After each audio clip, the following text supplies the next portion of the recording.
Welcome to the World Cup Power List. One man's job to go beyond the tyranny of the points table to look at how you played and where and what is next. These are the teams ranked according to my special set of metrics, also known as a hunch. This video is brought to you by Wicket Cricket Manager. This show was made by HCL Tech, a company that believes in partnerships so much you can read their name on the Australian shirt. This show leans in hard on data and technology, so we are proud to work with HCL Tech, leaders in their field. India, what is going right? Well, kind of everything. They're taking wickets, scoring runs, their bowlers are hard to hit, and their batters are scoring fast. That's pretty good in one-day cricket, right? It's almost perfect. You would love to see them bat first a little bit more between now and the end, but outside of some Siraj average form at times, and Ishan Kishan playing a little bit and Shreyas Iyer not doing what everyone would want, everything is working pretty much perfectly. What is going wrong? Well, Hardik Pandya's ankle is still the biggest issue, but they're pretty well set up to handle that if we're being honest. Anyway, without him they have less batting, but more specialised options, and the same kind of with the bowling. Because of Shardul matching with Hardik, you could actually argue they are as strong at the moment, but they aren't quite as flexible. Their next matches, they've got Sri Lanka, but the South Africa game will be fun, especially if India bowl first. But the other two should be fairly easy for this side. At the very least, they should be 8-1 heading into the semi-finals. New Zealand have lost 2 on the trot after their game against Afghanistan, but they have been in both of those matches, right? One batting first and the other one second. So what do you do with that? A wicket or two more against India would have made that game very interesting. And Nisha missed a couple of full tosses against Australia that could have won them that game. But you still have to factor in they have lost 2 games in a row. What's going right? Well, their front 4 bowlers are all on fire. And their top 5 batters as well. Conway and Mitchell look like they could do a lot more. Young is doing his job. Ravindra is still flying. With the ball, Bolt has done well without taking as many wickets as you'd like. Henry is holding up. Neesham is back in form. And Santner is doing great. Add in Phillips' tinny wickets and there's plenty there to like. What has gone wrong? I mean, Phillips really hasn't done what Phillips does at the moment yet. And we'll assume that Williamson will come in to replace Young, so that will actually be an upgrade. And so far the 5th bowler is working for them because of Phillips' wickets. But let's be honest, they're still burgling those overs. In their next matches, I really want to see New Zealand up against South Africa. But the Pakistan and Sri Lanka game should be pretty easy for them unless the left arm seamers from each of those sides actually does some damage. At the very least, they should be looking at 2-1 from here. South Africa have won 3 on the trot since losing to the Netherlands, Pakistan, England and Bangladesh. And that Dutch game is still their only loss. But they haven't played India or New Zealand yet. And because of that last chase, which against most teams, they probably would have lost that game, it's hard to have a lot of confidence in them at the moment. They look like they could be as good as India when they bat first and as good as England when they bat second, which is quite a range. What's going right for them? Their batting lineup is doing exactly what they designed it for. Temba Bavuma called it the blueprint. A steady accumulation of runs and then rain down hellfire at the end. Also coming in, Janssen had been terrible with the ball and his batting had been a question mark. Both of those are exclamation points at the moment. They're probably sitting around trying to work out how they fit one of Coetzee, Ngidi and Shamsi. But what is going wrong? Well, they can't chase, right? And the Dutch game was fine. We could actually allow them 1. But I would say they looked worse against Pakistan. So let's say they lose the toss once in the finals. That is 1 chase. What if they lose it twice? It could be 2 chases.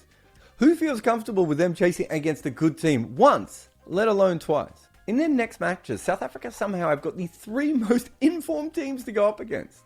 We are about to find out if they've been lucky or if they are as good as they looked early on in the tournament. Australia have won 4 on the bounce. But such as this tournament, it's hard to know what wins against Sri Lanka, Netherlands and Pakistan really mean.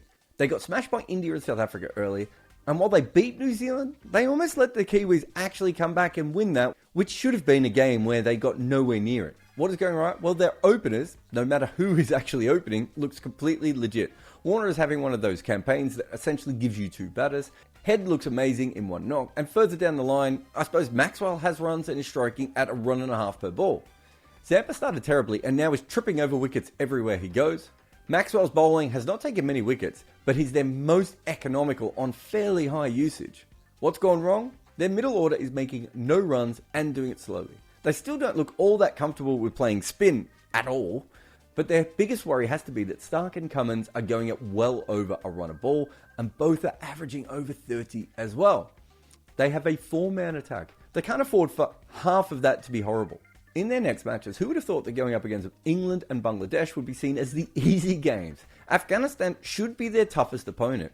Spin could get in their head in that game. Afghanistan should play 9 spinners. Afghanistan are the back-to-back kids. Look at them flying high, winning games, batting first and second, chasing like South Africa would in a wet dream. Awesome. This is awesome for them.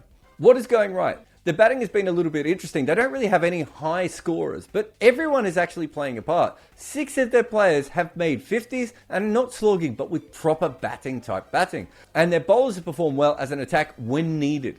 What is going wrong? Well, they aren't taking a lot of wickets. And their bowlers really don't have great averages. Plus, at least at one game, they made Omar's bowl it to death. And as I said before, their batting has a lot of contributors, but they don't actually have one banker or 2 bankers that they can rely on consistently. They should pick up their 4th win over the Netherlands. Although, to be fair, the Dutch are doing pretty well. But that means they should play all their spinners against Australia and make South Africa bat second. I think it's feasible to say at the moment that they have a good chance of winning 2 out of these 3 games. But also, they might lose all 3. Hopefully that doesn't happen. They have lost 4 games in the trot, and it would be hard to make any case that they can come back. But they do have Bangladesh and England to come, so they should be aiming for 2 more wins. Although, of course, that should also be seen as a massive failure. What is going right? You're going to have to bear with me for a moment. I suppose Rizwan, Shafiq and Shakil's form is something worth talking about, especially the 2 younger players for the future. Shaheen is taking wickets again. What is going wrong? Well, they came in with weak spin, and it has been way worse than they thought it would be. Meaning after this World Cup, they're going to have to go back to the start. Also, Harris Ralph hasn't taken any wickets, and Bubba is suddenly batting slow as shit. They actually have 2 winnable games here, and New Zealand might get nervous if they lose the next game. So they should be in a position to win maybe 2 more games, but hey, 3 is possible. Have you ever wondered how I watch so much cricket? I use VPNs to log into accounts from all around the world. But because before, even simple things like when something exciting would happen in a match, I would rush over to social media, and when I got there, the clips would say something along the lines of, "This video is not available in your area." In fact, most of the coolest cricket stuff in the world at the moment is geo-blocked because some random board didn't sign a deal where you happen to live. If you're a hardcore cricket nerd, the only way is to have a VPN, and we suggest Surfshark. They will give you the speed of your favorite quick bowler. They're as inventive as a T20 batter after a bunch of dot balls, and they're as secure as a specialist wicketkeeper with the softest hands in the world. And guess what? The kind folks at Surfshark are going to give you a deal. Enter the promo code Kimber for an extra 3 months free at surfshark.deals/Kimber. There are probably other things that Surfshark can help you with, like data and identity theft and traceability and intrusive advertising. But for us, it is our best weapon against the evil cricket geo-block. Go to Surfshark and type my name in KIMBER and get 3 months free today. Sri Lanka got flogged by Australia and Afghanistan, but have beaten England and the Netherlands. The start of their tournament was hard and the middle easy, and it gets tough again at the end. So we might have already seen their peak. What is going right? They're getting a lot of runs out of Samarawikrama, Nasanka and Mendes. Although it is true that Mendes slowed down and his wicket against Afghanistan essentially caused the whole collapse. Not that that was his fault. But they were getting enough runs to give their bowlers a chance. Madhushanka has been causing chaos up top. He is incredible in what is not a great bowling lineup. What is going wrong? Well, injuries. I can't even list all the players who've been injured since the last time we did a power list, but Patharana is out, Kumara is out as well. Patharana was going at 10 runs and over anyway and averaging 90. The wonder kid, Walalage, well, he was averaging even more. I mean, they had to bring back Angelo Matthews and Karuna Ratner. Like, they went old. They went all in on the old, and this was an incredibly young side at the start of this tournament.